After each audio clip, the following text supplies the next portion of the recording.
Have you ever wondered what really goes on behind the scenes of government? How decisions are made that shape your community and your future? Welcome to Govern, the podcast where we take you inside the world of public service, leadership, and the innovation driving local change. Join us as we explore the roles of elected officials, how government operates, and what it takes to create real change. We'll dive into forward-thinking leadership lessons, and how we all can influence the decisions that shape our communities and futures. Thank you for tuning in to Govern with Supervisor Curt Hagman. Well, welcome. My name is Curt Hagman, and welcome to Govern. This is my first time at a podcast. My kids have been telling me about this for a long time. They listen to their favorites.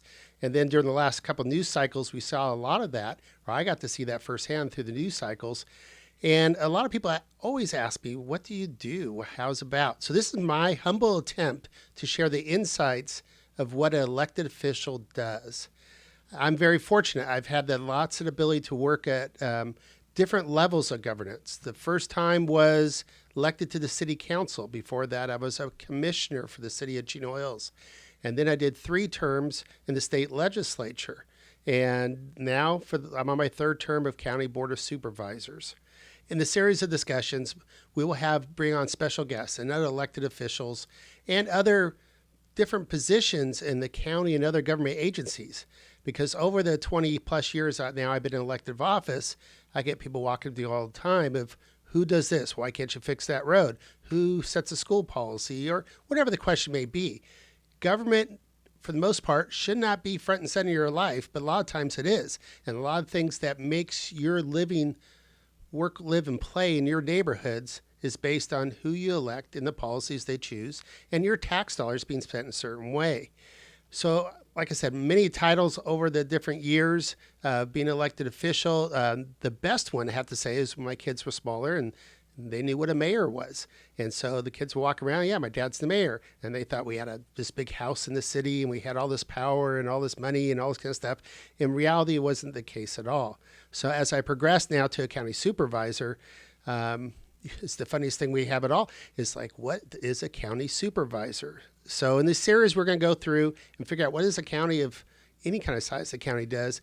But the first story was when I first got elected to the county is the largest geographical county in the United States. So it's a big place. And we have something like 1,400 buildings and different departments doing different things. And I started walking in and just trying to say, hey, I got buildings in my district with the county logo on. And I'm walking in, kind of like I am today, and say, hey, my name is Curt Hagman. I'm a supervisor. Can I talk to a manager? Just kind of explain to me what you do.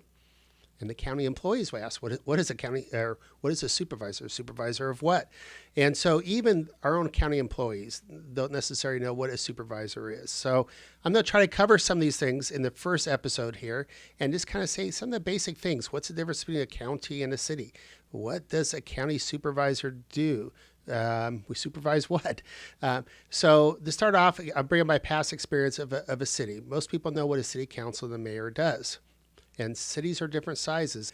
And when I was on the city council for Chino Hills, it seemed like we were a small city, 80,000 population, whatever the case, until I started going to city conferences for council members around the nation, found out we're probably in the upper third size the city is at Chino Hills, as well as many cities had literally 5,000 people in it or less.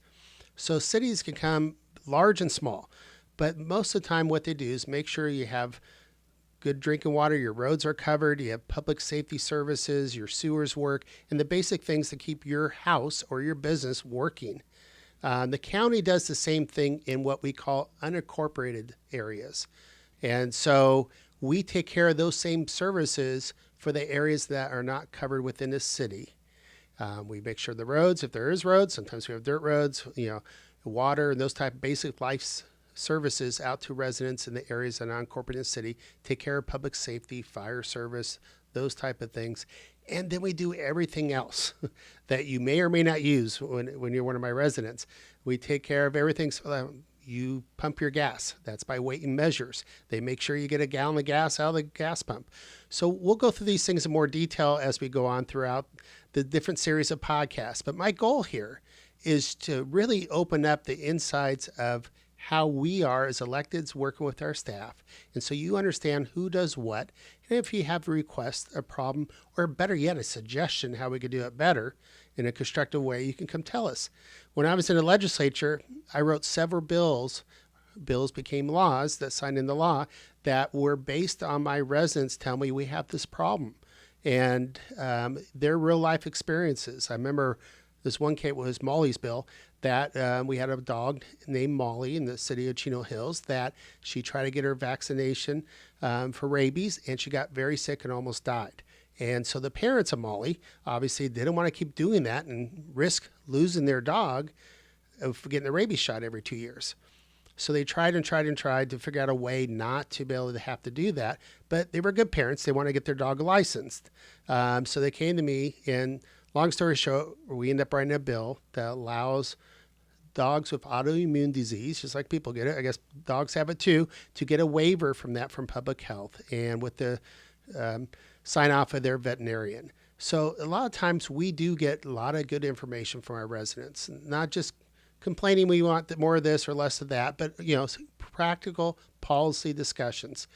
Another big difference is both on the city council and on the county of San Bernardino level or supervisor level is we are the three branches of government. I guess we all remember that back in the days when we were in grade school and fourth grade going out, you have the executive, judicial branches as well as the legislative. We on the local government kind of act as all three. We do a city ordinance or a county ordinance, that's legislative. We do take over appeals, that's more of a oversight judicial role. And then most of the time what we're doing is we're over policy and setting budgets and directing staff to do certain of the policies, that's more the executive branch. A lot more fun than it was in the legislature where you wrote a bill, hopefully get it signed 12 months later and maybe take 2 to 3 or 4 years before it goes into effect and maybe see what your outcomes are later.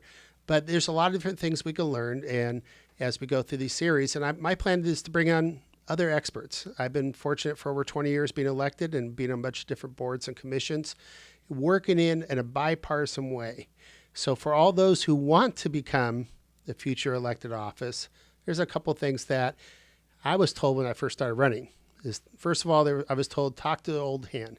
Find out who's been in it for a while and find out what works for them. And for me is passing on to those future electives is really, you can't do everything by yourself. You need to build coalitions. I was part of the minority party in the legislature. If I didn't have friends on the other side of the aisle, I could never get a single bill signed into law in the 6 years I was there. Ended up writing over 40 bills into laws. And that's because I could convince my colleagues on both sides of the aisle that the ideas were valid, that they needed to be done. And I was build those relationships. Don't ever burn a bridge. Keep those relationships going. It doesn't mean you agree with everything the other side does. It doesn't mean you even like what they stand for. But to have those conversations are super important to build coalitions. If you're one of 5 on the city council or one of 5 on the board of supervisors, you can't get your agenda done unless you get the majority of the people on that board or on that council to support your idea. So you always want to start building relationships up and then learn. Go outside your boundaries. I think that's one of the things I found from early days being on the city council, that you have the opportunity to get to elective office to serve on many boards and commissions, not just the board you're elected to. On the city council, you have different areas you can go to. And I learned so much. I made the point to leave my city boundaries and go talk to other cities and other people who did different things to learn what worked for them and what didn't work for them, to come back with ideas back to the city council my earlier days. And I very much love the boards commissions I sit on right now. But to give you an example of some of the things an elected board of supervisors sits on for San Bernardino County is I sit on Inland Empire Health Plan. So that's the public medical system that takes care of those. Either we help them with their medical and get the medical throughout the county, both San Bernardino and Riverside. I sit on Ontario International Airport Authority, so that's in local control. We do policies and budgets for that. I sit as the president of Southern California Association of Governments, which is the 6 counties in Southern California that work together on regional plans, either in housing and roads and infrastructure improvements, policies. We give a lot of that information back to the legislature. and many more. I can't even count how many boards and commissions we're on. But all those things are bringing back experiences back to the county, as well as my experiences in the past, bringing to those other boards and commissions that have different duties of what they do. We sit on San Bernardino County Transportation Authority, for example, and what we do is we work on the freeways. So if you've been watching the freeways, the 10 freeway for the last 3 years, you know we've been working a lot on that freeway, and we finally got those toll lanes open, and we got a lot more off-ramps and bridges done and things to keep the traffic moving on that. But it's not our road, actually. We're using part of your tax dollars and part of, other parts of federal grants to make it better, but then we turn it back over for operations to Caltrans, who are responsible for maintaining that road.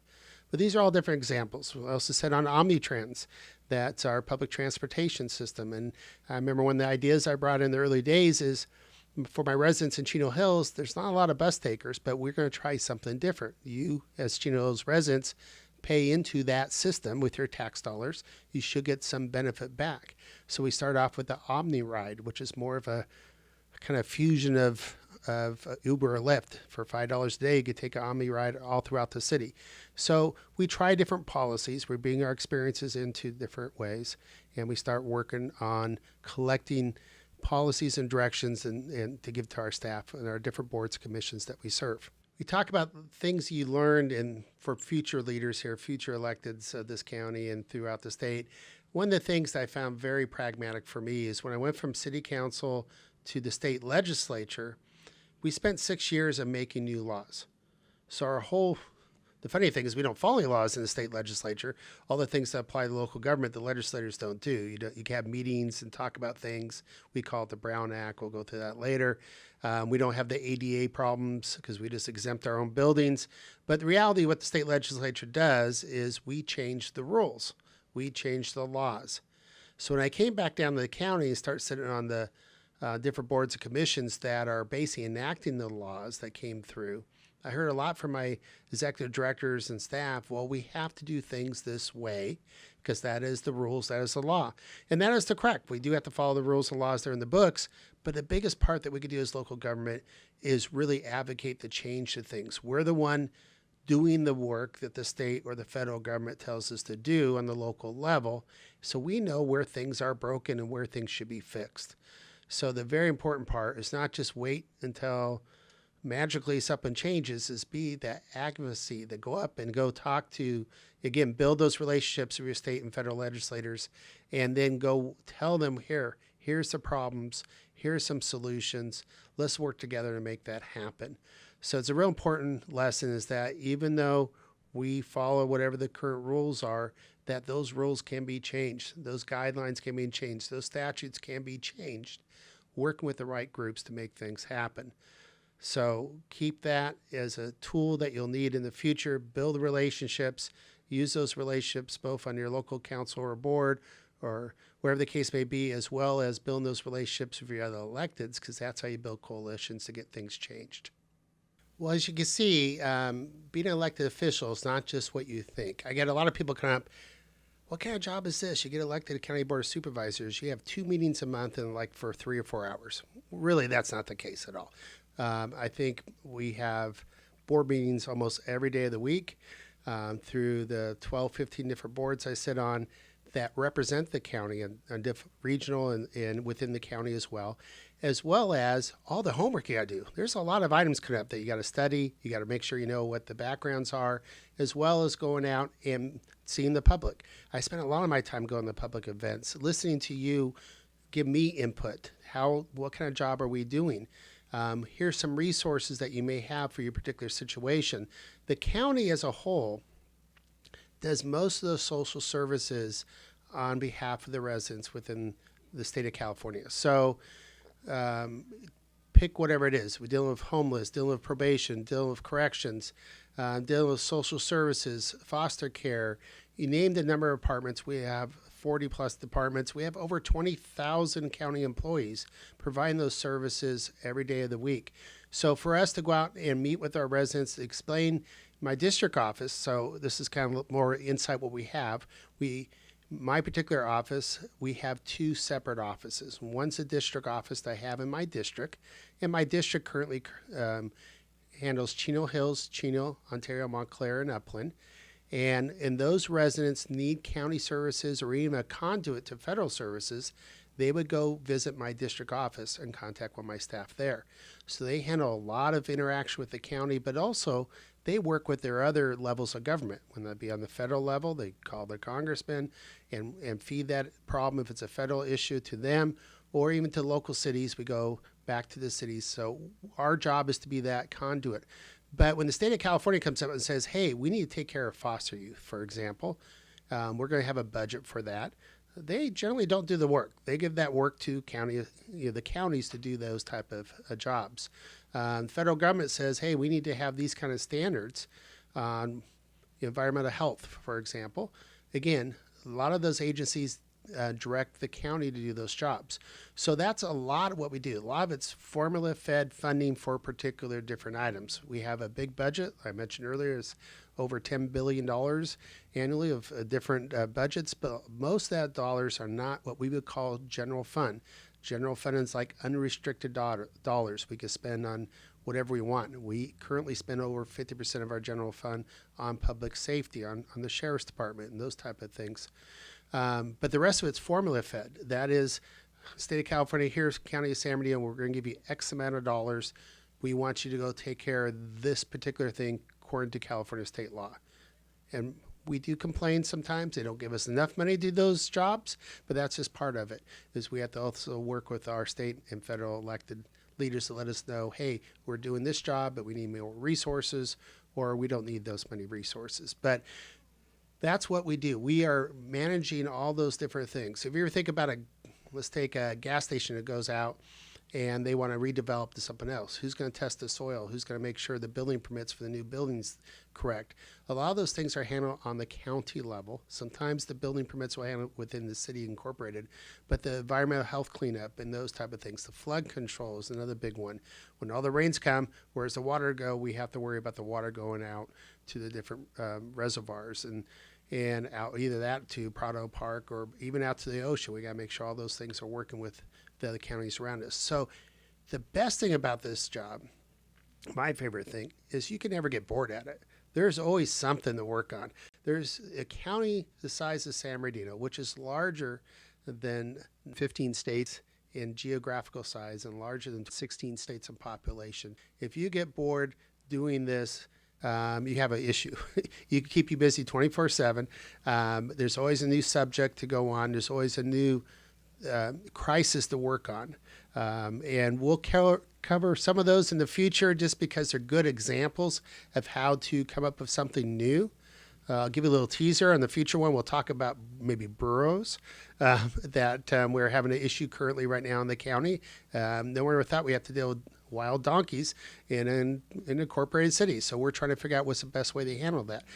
There's a whole bunch of examples. So you will never be not having a passion or angle you go find out when you work on the size and scale of a county. There's many, many issues to work on. Recently, look at what happened in our neighboring county of Los Angeles with the fires. Not just that it's been totally devastated and so many families affected and losing everything they have, but what does that mean for us in the future? For our county, much larger geographical than Los Angeles County, and we have lots of open space too. What kind of resources do we do as a policy direction to our independent fire agency that's paid with different funding scheme? But do we put extra general fund dollars in there to prepare for that next fire that may or may not happen? And what do we take those funds away from to make that happen? So these are all current discussions we're having on the board. And I really want to thank you for your time listening today, but I guarantee we'll have more fun subjects and great speakers to talk to, just to talk about the issues that may or may not affect you on a daily basis, but you definitely do affect you if you live in San Bernardino County. We hope you enjoyed the conversation and found some valuable insights. Be sure to subscribe and stay tuned for our next episode. Until then, remember that your voice matters in government.